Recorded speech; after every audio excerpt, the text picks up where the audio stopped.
पुरी में 36वें कोणार्क उत्सव का भव्य आयोजन। सीएम मोहन चरण मांझी ने किया फेस्टिवल का उद्घाटन। कोणार्क फेस्टिवल में देखिए ओडिशा की कला और संस्कृति की झलक। फेस्टिवल में देखिए मनमोहक सजावट और शानदार लाइटिंग। कलाकारों ने पारंपरिक वेशभूषा में नृत्य की शानदार प्रस्तुति दी। कार्यक्रम में बड़ी संख्या में शामिल हुए लोग।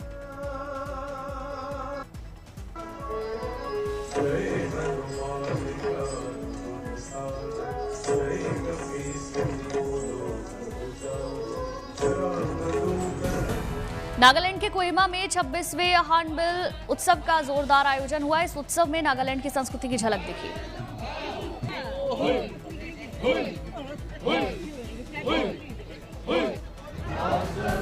सजावट के लिए लगाए गए हॉर्नबिल पक्षी पारंपरिक वेशभूषा में नजर आए लोग। उत्सव में कलाकारों ने बजाए वाद्य यंत्र।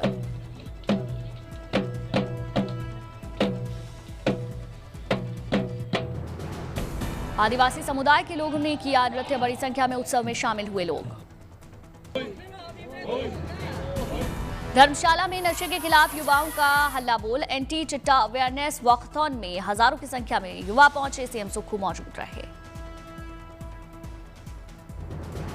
मंडी पहुंचने पर कबड्डी विश्व विजेता भावना का भव्य स्वागत। शहरवासियों ने फोड़े पटाखे, पहनाई नोटों की माला। अहमदाबाद में पारसी उत्सव में सीएम भूपेंद्र पटेल शामिल हुए। सीएम ने लोगों को सम्मानित किया।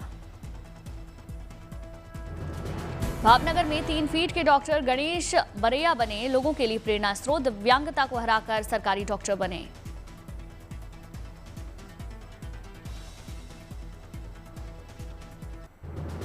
प्रयागराज में लगा कलाकारों का महाकुंभ। 10 दिवसीय राष्ट्रीय शिल्प मेले का शुभारंभ। देश के कई राज्यों से आए कलाकारों ने शोभा यात्रा में लिया हिस्सा। सांस्कृतिक विविधता में एकता की अद्भुत झलक नजर आई। देवी देवताओं के रूप में सजे कलाकार, मनमोहक लोकगीत और संगीत से शोभा यात्रा की बढ़ाई शान।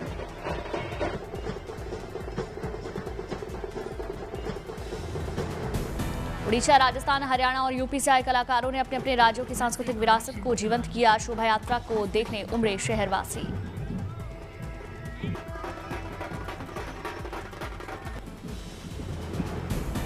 हस्तशिल्प को बढ़ावा देना राष्ट्रीय शिल्प मेले का उद्देश्य। 10 दिसंबर तक संगम नगरी में चलेगा आयोजन।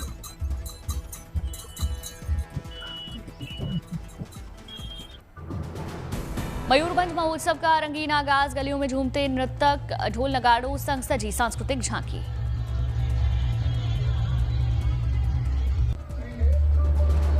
डांसिंग ट्रुप्स और ढोलिया दलों की धुनों पर थिरका शहर। हर मोड़ पर रंग, रोशनी और लोक संस्कृति की बहार। आकर्षक फ्लोट्स और पारंपरिक पोशाकों ने निगाहें खींची। स्थानीय कलाकारों ने दिखाई मयूरभंज की अनोखी पहचान।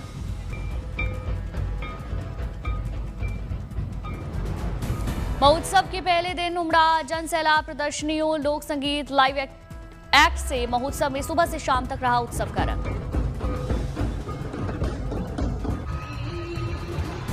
जनजातीय कला और युवा प्रतिभाओं को मिला भव्य मंच। शिल्पकारों ने पेश की कला के अद्भुत नमूने।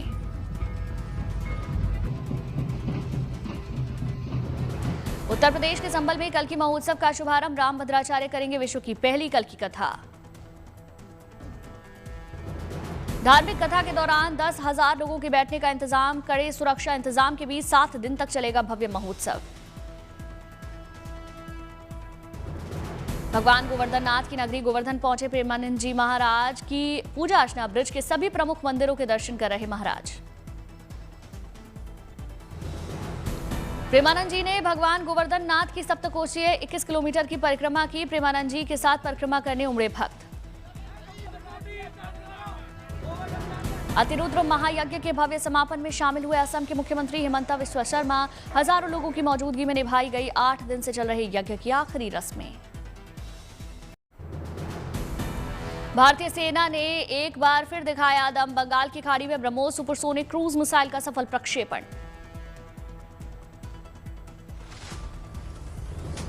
एक सटीक कोऑर्डिनेटर मिशन के तहत किया गया लॉन्च।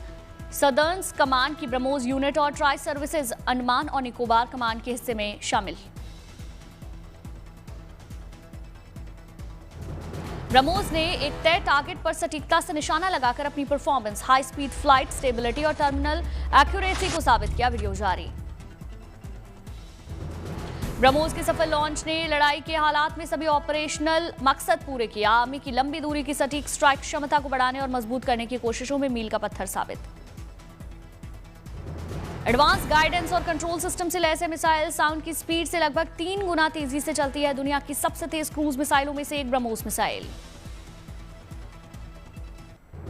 गरुण शक्ति 2025 के संयुक्त युद्धाभ्यास में भारत और इंडोनेशिया की सेना दिखाएंगी दम। कल से 12 दिसंबर तक होगा संयुक्त युद्धाभ्यास। हिमाचल के बकलोह में स्थित स्पेशल फोर्सेस ट्रेनिंग स्कूल में आयोजित होगी ये जॉइंट मिलिट्री एक्सरसाइज। गरुण शक्ति युद्धाभ्यास का होगा 10वां संस्करण। पहाड़ी इलाकों में उग्रवाद विरोधी अभियान को ध्यान में रखकर किया जाएगा ये युद्धाभ्यास। दोनों देशों की सेनाओं के बीच आपसी समझ और सहयोग बढ़ाना मकसद। जॉइंट मिलिट्री एक्सरसाइज के इस संस्करण में युद्ध के आधुनिकीकरण पर जोर होगा। कॉम्बैट शूटिंग, ड्रोन और सर्जिकल स्ट्राइक प्लानिंग पर खास ध्यान। दोनों देशों के रक्षा संबंधों को मजबूत करने की सैन्य कूटनीति का हिस्सा है ये संयुक्त युद्धाभ्यास। साल 2012 में हुई थी इसकी शुरुआत। जम्मू में 161 इन्फेंट्री बटालियन टेरिटोरियल आर्मी की पासिंग आउट परेड। 5 जिलों के 262 कैडेट्स ने प्रशिक्षण पूरा कर सेना में नई पारी की शुरुआत की। पासिंग आउट परेड में परिवारों और अफसरों ने कैडेट्स का उत्साह बढ़ाया। नई भर्ती कैडेट्स ने सैन्य अनुशासन की मिसाल पेश की। देश को मिले 262 जवान कैडेट्स में राष्ट्र के लिए कुछ कर गुजरने का जज्बा नजर आया।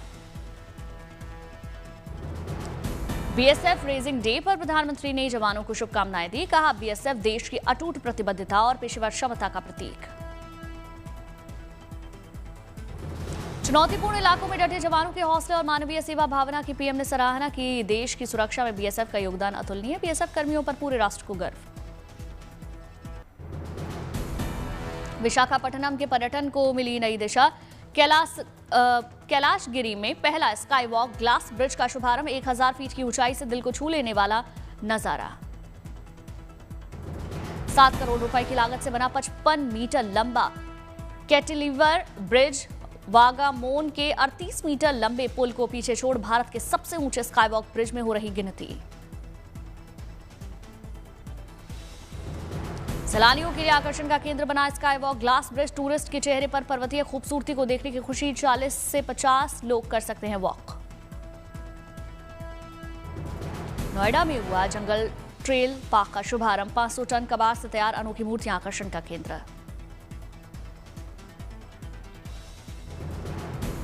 करीब 18 एकड़ में फैला है जंगल ट्रेल पार्क। पार्क में बच्चों के खेलने के लिए मैदान, पिकनिक स्पॉट, फूड कोर्ट जैसी सुविधाएं।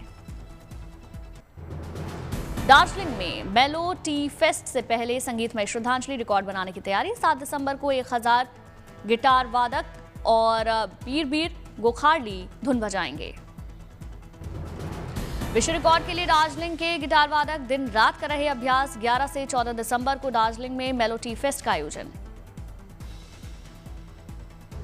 नागपुर के सेंट्रल जेल में महकी लजीज एकता खिचड़ी की सुगंध। मशहूर शेफ विष्णु मनोहर ने कैदियों में टीम वर्क, स्वच्छता, अनुशासन और सहयोग के लिए पकाई खिचड़ी। यूपी पीसीएस प्री 2025 का रिजल्ट हुआ घोषित। कुल 11,727 अभ्यर्थियों ने पास की परीक्षा। अब देंगे मुख्य परीक्षा। दिल्ली में देश की पहली इंडियन पिकल बॉल लीग 2025 का शुभारंभ। ओपनिंग सेरेमनी के दौरान सीएम रेखा गुप्ता मौजूद रहीं। 7 दिसंबर तक 6 टीमों के बीच मुकाबला।